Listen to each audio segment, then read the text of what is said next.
What is going on, Fightful Faithful? Welcome back here to Fightful Scraps with another interview on the UK scene. Today, we are sitting down with the centerpiece of Revolution Pro Wrestling, David Francisco. How are you doing today, David? I'm doing great. I'm doing very good.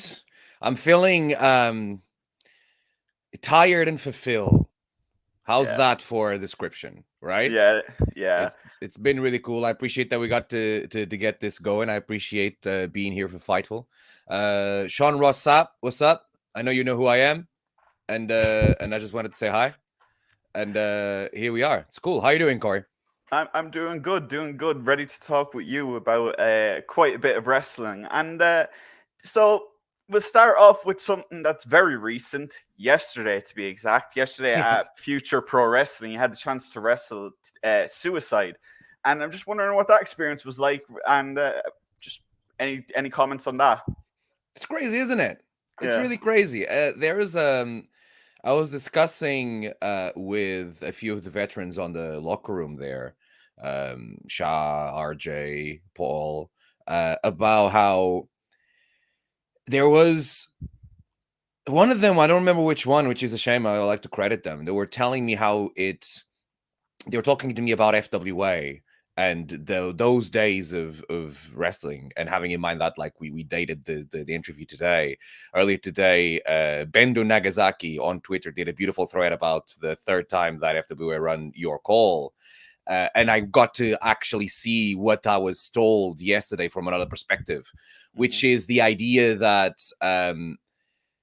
those shows on that time, was a lot of that what would happen is you would get an import with that would come in and just bring some attention against someone that's on the rise in British wrestling that could use the notoriety and the spotlight. Right, originally this match was supposed to be against EC3. It turned out to be against Suicide, and it is really crazy. And they were telling me how like this is happening again, and it worked. It was very good for the people that were getting those shots at the time, and they were just telling me how happy they were that I was getting a similar position as well. While at the same time, it's happening on a show that goes. It's very much aimed at a local audience. It goes very much like against the. It's not very much on the radar of maybe the people that are watching this interview here right now, Yeah. because and Future Pro Wrestling doesn't try to. But we had like what 400 people there yesterday, I believe, something like that, 300 400 people.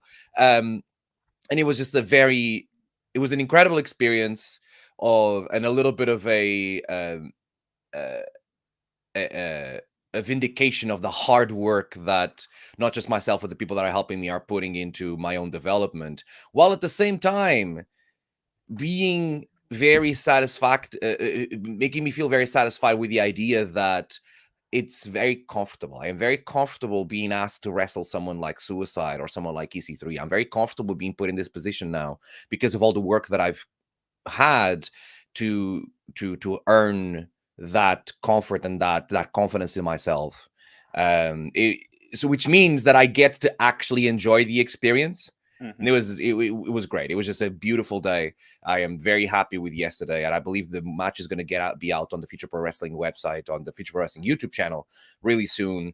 Do check that out. Don't worry about the result. It's the result is not important. But do check that out because it's definitely one of the coolest things and one of the proudest things that I've done this year. And obviously, the EC3 match did fall through, unfortunately, due to injury with EC3. Is that a match that you kind of want to still get under your belt down the line? Yeah, man. Let's go. Some people coming up with excuses yesterday. I was talking to the fans. They were coming up with excuses about the why is it that EC3 didn't come. I think that he found out he was going to wrestle me. He researched me and he went, "Oh boy, I don't want to smoke," and he decided that he couldn't do it. That's my version of events, and I'm going to stick to it. All right, Yeah. and I'm not going to accept anyone tell me otherwise. Fair enough. Fair enough. And we're going to go back now, kind of a little bit back into the past. And obviously, being from Portugal, being part of the Portugal scene and so on, before you came to the UK, as someone who did that, I when I spoke to Goldmai Santos, I did ask him what kind of the key differences were for him when he made the move. So I'm wondering for you, what was that like for you? What are kind of the key differences between the Portuguese scene and the British scene, in your opinion? I think the number one, I know the number one difference has to do with how pro wrestling is regarded in the society Mm. and in the culture of both countries, right? Yeah. Um, there was the best way I can resume and kind of like incorporate everything that I'm thinking about this is to say that in Portugal we kind of have to explain wrestling. Maybe today not as much, right? Obviously, I Mm. haven't been around the scene. It is involved in kind of like running day-to-day operations, everything for like almost 10 years. But at least back then, when I was there was a lot of the idea that you had to explain pro wrestling to people. Where Mhm. here, when I outside of the wrestling bubble was telling people that I am a pro wrestler and that's what I do here, immediately people got excited because they knew already what it was culturally, the way that is like perceived and known, and there's an automatic interest in it culturally is different, and that makes a big that's a difference that then trickles down to a lot of things. Yeah. You don't have to, and it has its there's challenges and there's advantages in both of them, right? Yeah. But I do believe that's a big part of the difference there, because again, because culturally it is what it is when it comes to people willing to invest in it and trying to do something from it. It's also here it's going to be a bigger deal than there. Density population is also a big deal too. I've realized very early when I moved here that there are so many shows everywhere in the country, because not only do people know about wrestling and everyone kind of like, even if what they talk about is Big Daddy, people have already a positive Yeah. perception of wrestling, but also you can go and put on shows for 100 to 200 people, which can be successful in a 50-mile radius from where you are, and do tons of them if you know Mhm. how to promote properly and do that side of progressing properly, and it will be good, it will be successful because there's so many people everywhere in this island.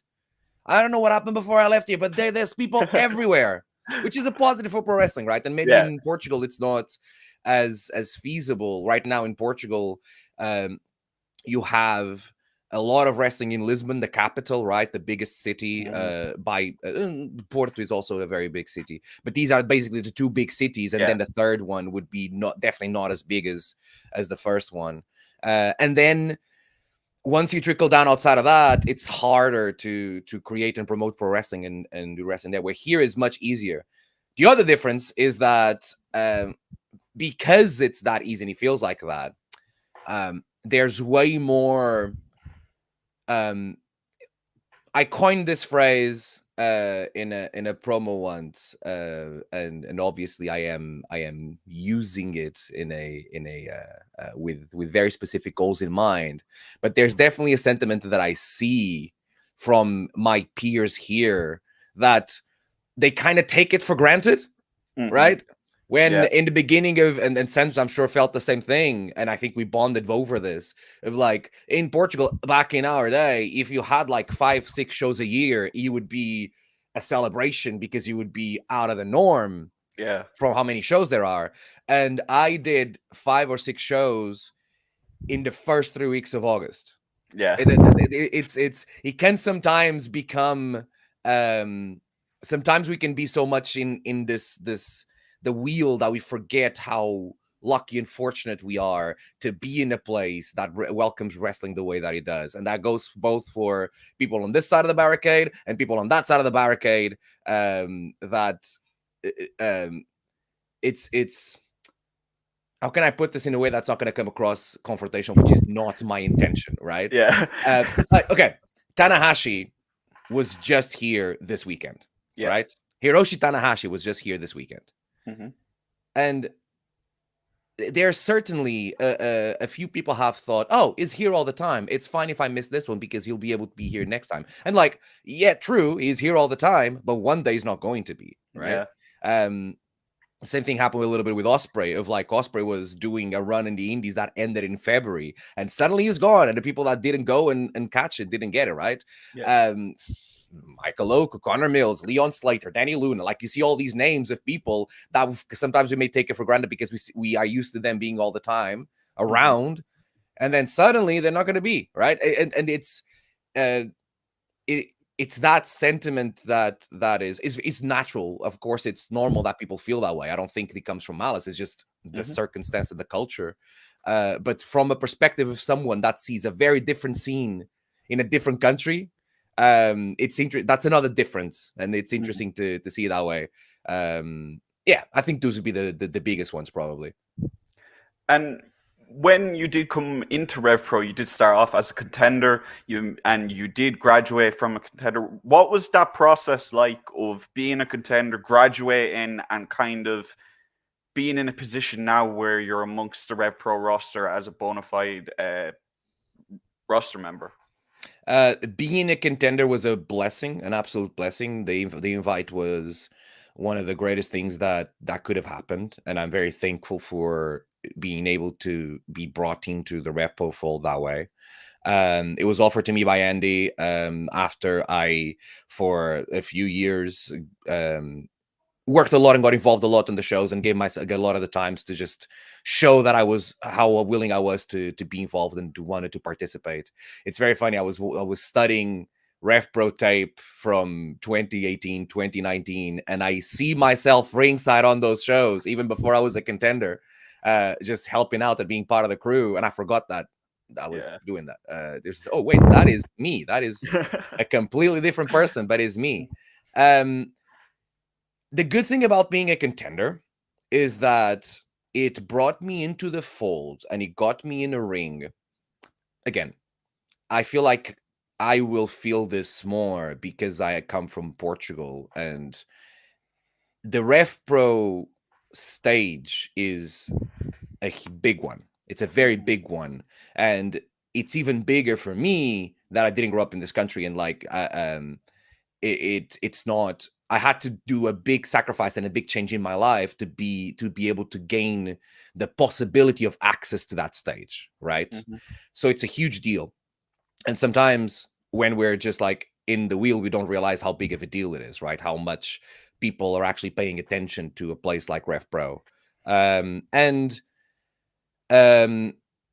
So to be able to be brought into that stage, but be in a position where I wasn't, when I didn't had to, I'm going to say the word deliver from the start, was a huge blessing. The way that I was presented for those years was a way that didn't overexpose me with the fans or made the fans think that, okay, you're in RevPro now, you got to be at a certain level or else we're going to reject you. They would not reject me because I was a contender. They knew that this was a long process and was part of it. So because I didn't have that pressure there, to be able to learn on the job and be involved and get used to being around the biggest names in the country and in the world, which obviously at first you get a little bit starstruck, and eventually you have to get used to it, which is where I am right now mentally, was an absolute blessing. And those 2 years were, I would not change them for a thing. The last 6 months since the Revolution Rumble and everything that I've been given, it's been sometimes when you have to work so much and wait so long and even like get momentum, which kind of happened to me professionally. I had a lot of momentum swept away from me at least twice. One of them was a pandemic. It almost makes you feel like something like this would actually never happen, because it's all you have from your history is that it's not going to. So suddenly I am now in that position to deliver, and I now have the ability to create and become who I am and be able to bring something different, a new flavor to the big buffet that is RevPro and the big buffet that is British wrestling and professional wrestling in general.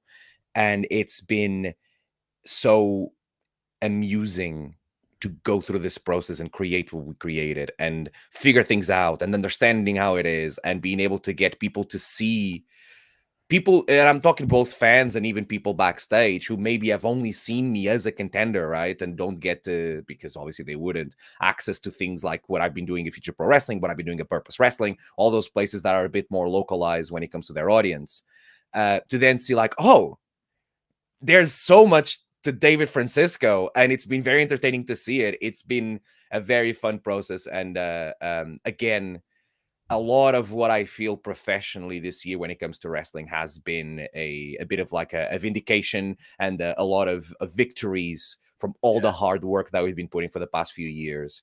And happened when we got the centerpiece out. As we were building to then new victories, we got your call tag match. We got the copper box. We got the respect match with Shah. We had the street fight in Stevenage. There's just so many of these wins and these big moments that we got in such a short amount of time that I feel are really establishing me in the RevPro roster and in British wrestling. And I am really enjoying that ride. I am not taking it for granted. I understand that I cannot rest on my laurels and we need to continue to push forward and keep working. But I feel like I finally arrived where I wanted to be. This is the highest that my career has been so far, and I can only see and be excited about continuing to climbing that mountain and continue to reaching new and new heights. Completely fantastic answer from you there, David. I'm really well spoken, Corey. I'm a great guest. I'm a really good guest. You have been so far, I'll give you that. And we've both mentioned him a couple of times here, but a fellow Portuguese national that has come over and you've been teaming with him, Golden Boy Santos. And me personally, I love Santos. He's absolute. I think he's one, as well as you, the future of RevPro, the future in the UK wrestling. Right, and give me some context, Corey. I'm sorry I'm interrupting you, but am I hearing an Irish accent? Am I good enough to now distinguish accents now? Yes, I am. I'm very distinctly Irish. So you've seen Santos live a few times, I presume. Oh, yes, I have. Right? Sorry, yes, I have. Yeah. So I'm just wondering what that's been like to team with him. Was it something where when you start teaming him, it was nice to have that kind of reminder of home and so on? It was really cool. It was put forward by RevPro. Obviously, like we started there, and it's something that is happening in RevPro right now. We're both in a very similar position in our paths right now in terms of being in the biggest spotlights that maybe we've been so far. And obviously Andy has seen and taken to him as a talent to develop, to give dividends in the future, the same way that he's done with so many other people in the history of RevPro. It's good to feel like you have the backing of that machine and that brand and that person that is putting us through the process that he has put so many other people that now are champions and big stars everywhere, right? And RevPro is definitely a big part of their development and the contributions and opportunities that RevPro gave to their development and the platforms that they got there. I feel like Sense and I are now in that position there.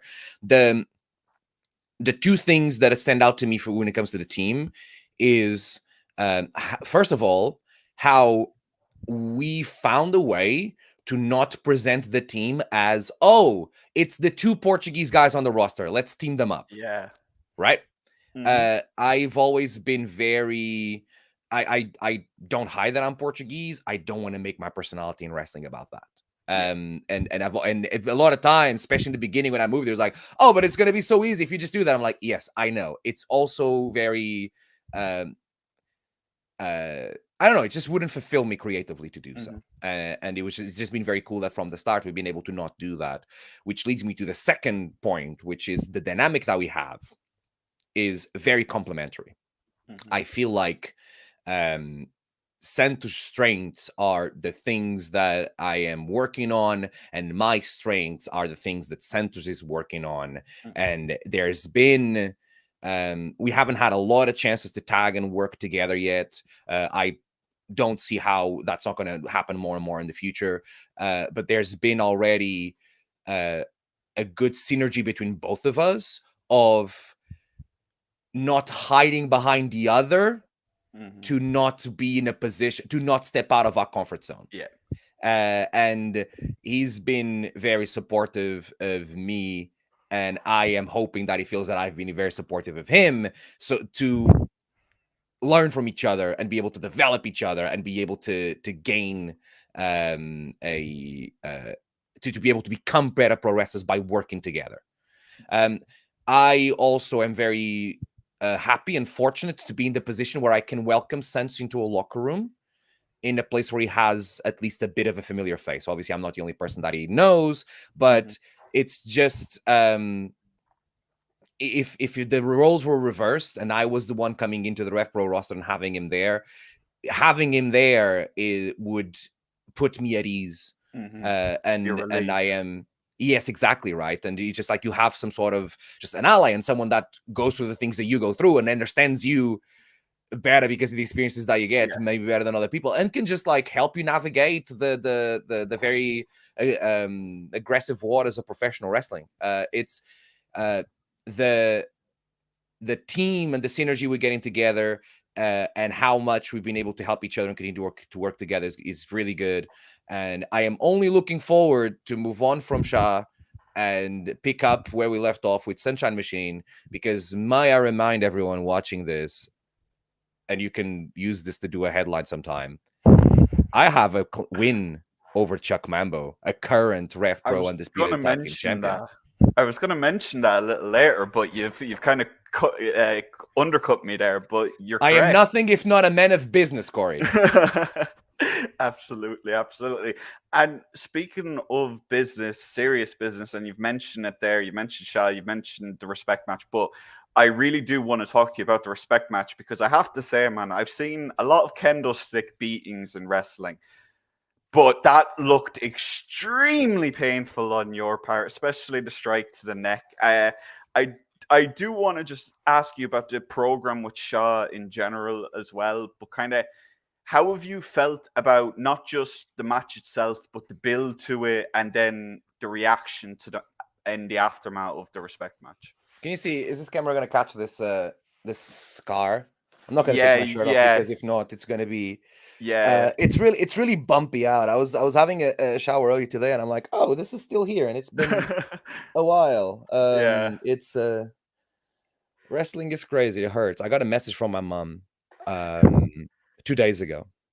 What happened to your back? In Portuguese, obviously. What happened to your back, David? And I had to kind of like explain to her, like, oh no, it's nothing much. It's okay. And she's like, I know you've seen the videos publicly, and I'm trying to ease you. And I think we're both in this game of like, no, it's fine. I promise you. But you know, I'm kind of lying to you to trying to protect you, and I know that you know that, and because it was very vicious.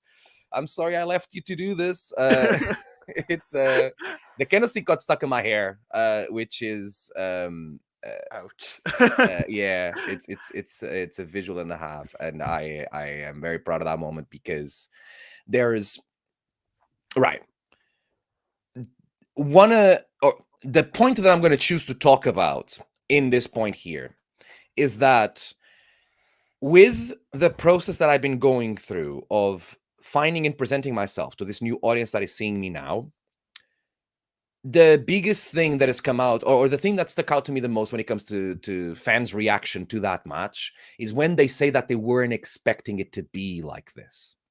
And obviously, I understand if like I understand I'm in front of a new audience that hasn't realized or doesn't know yet that I have a bit of an experience in no DQ and death matches and hardcore matches, and I enjoy doing them.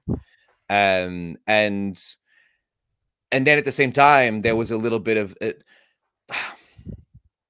it's people. I think people were expecting for this match to be amusing and fun. And that's not what happened there, because close. The way I speak about things, listen, I said this on another podcast, and I want to reiterate this point here. This movement and this idea of professional wrestlers coming in front of the cameras or grabbing the microphone in front of the ring and being like, oh, look at me, I'm really tough. I'm like, if you're tough, you wouldn't have to say that you're tough, because being tough is a reputation, not a brand that you're trying to put on yourself. I don't go out there and be like, oh, look at me, I'm so serious, right? That's not the kind of person that I am, and it's not the kind of thing that people are going to get from me. I relish in being able to say things like, we'll do a respect match in Southampton, and getting the biggest groan and hate from that 229 crowd when I did it. One of my favorite moments of this year in professional wrestling when it comes to stuff I've done. So people are expecting that that tone means that I am not taking a match like that seriously, but I take all my matches seriously. And when the bell rings, it's go time. And if nothing else, I hope that the respect match has proven and show that. Another aspect that that match created, another side that I'm happy to have been able to show and put forward, is this defiance until the end that I have, and that is so important when it comes to my personality and who I am in the ring. And it's there's so many aspects and things that I was able to showcase in that respect match that are hopefully making people aware and understanding of who I am, where I am, and where I'm gonna go. And with this said, I am only able to get here, and I'm only able to reach it if it's not for a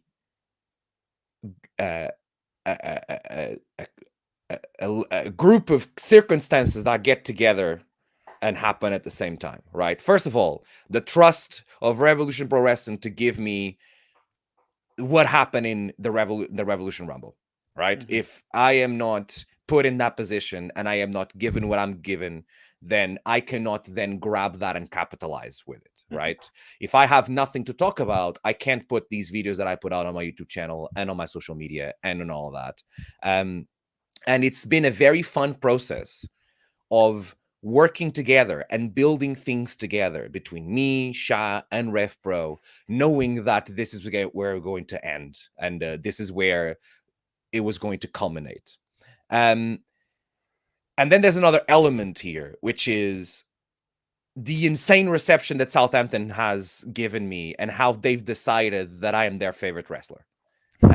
And that one does come a little bit by chance.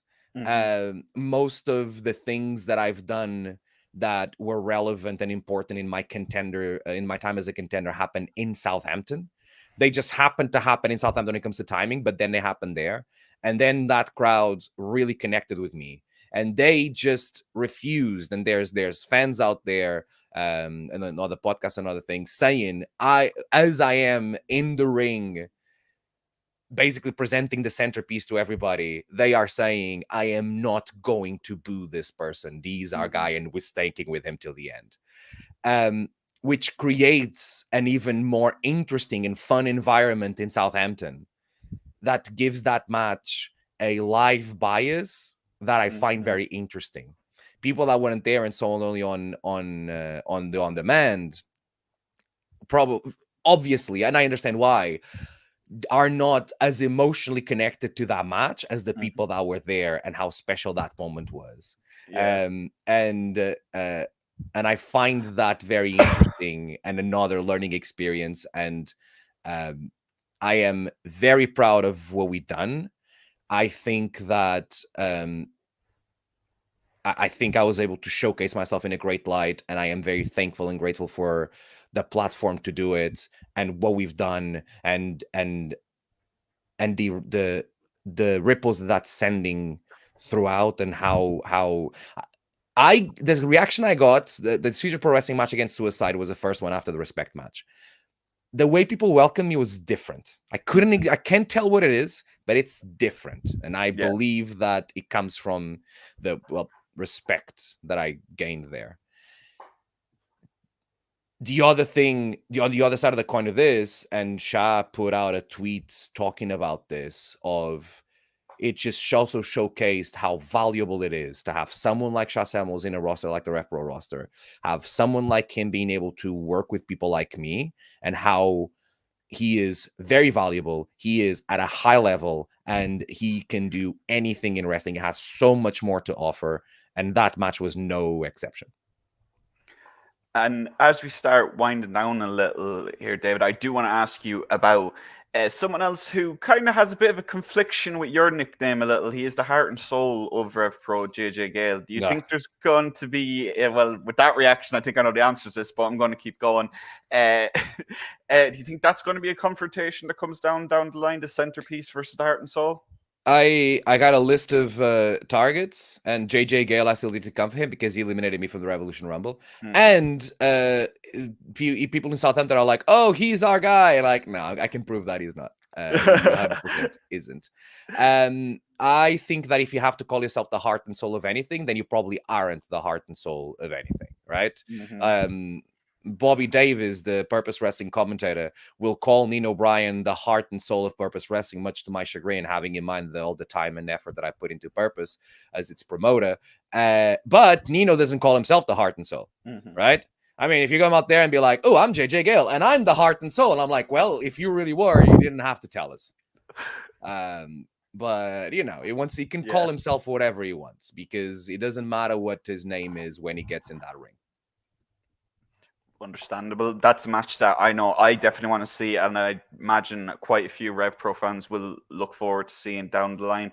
And before we do wrap up, David, I do just want to ask you something that I do try and do with people who did know Mad Curtis Chapman is just look for a nice memory, just a wholesome memory from Kurt. And obviously, with him being such a jokester, there's obviously so much that I'm sure you can choose from, but even just one memory from your time of knowing Kurt. It would be, I had a match against him once at Purpose Wrestling, and we ended up going 27 minutes because we were having too much fun, which is no surprise when he got there. My actual favorite, or like my favorite memories when it comes to Kurt, more than what he did in a ring and how he was and everything that he did there, and I'll never forget being there for that Osprey match and how special just that entire run and everything that was the times that I was able to just sit down and chill with him and discuss pro wrestling in life. He is a very smart person, a very intelligent, very insightful. I learned a lot from him, and he was a great friend. He was there for me a lot when I needed him, and the things that he has taught me professionally and personally, I still try my best to implement to this day. And there's probably things that are now core beliefs that I have that were put in my brain by him, and I can't even point it directly back to him anymore because of how core they became to myself. But yeah, I once did a show with him, a podcast with him, that was just an extension of these conversations, as he is just talking about professional wrestling and how he sees pro wrestling, any presentation and everything. And as usual, he was right. And that may be the most public way to go back into those memories. But yeah, it's just miss my friend. Wonderful answer, David. And you've been a wonderful guest today for this interview, David. Do you want to tell people where they can find you on social media and where you're going to be popping up next? 100%. I am on Twitter at I'm D Francisco. Everywhere else, I'm David Francisco. On Instagram as well, very active there. I have a YouTube channel. I do some vlogs and some content extension on matches and everything there. If you guys want to just, I'll be able to catch you up on the stories and everything that's been happening in my life and wrestling and everything there. I really enjoy doing it, and I would love if you guys want a little bit more insight into my life, both the immediate vlog like camera on this what a day looks like, and then the more like in-depth stuff that I put out there to give my perspective on the things that happen to me in the world of wrestling. I also stream, so that's at I'm David Francisco or / David Francisco channel, because YouTube is weird with their URLs for another day. And I also stream live on Twitch. If you guys want to join me, usually every Monday I stream live there, and hopefully if that gets a little bit momentum rolling, I'll be able to dedicate to more than one day. It's at I'm David Francisco. It's where I kind of like give a bit of a debrief into my weekend and what's been happening in my life, and do some fun stuff there. My next match. So we got Colossus coming this weekend. If you're in Margate, one day at the beach, then go there. Their first show was great, and you can see more this weekend. And there's Purpose Wrestling on the 8th of November, announced today, myself against James Ellis. Purpose Wrestling is a nice little promotion that I run from Wimbledon Library. Yes, we are wrestling in a library. You can watch all the shows on the YouTube channel, Purpose Wrestling. And if you guys want to come and check us out, every month we run shows there in Wimbledon, and it would be great for you guys to come and check us out. Guys, if you want to check out those links from David, I'm going to make sure that they're in the description. You can go check them out now. Go and follow him, because like we have been talking about, he is going to take the British wrestling scene by storm. All he needs is some time to get that done. Once again, David, thank you so much for sitting down with me. Again, wonderful interview. And yeah, guys, if you are new to Fightful Scraps, make sure to hit that like, subscribe, and come back for more interviews of the European scene. And yeah, see you guys in the next one.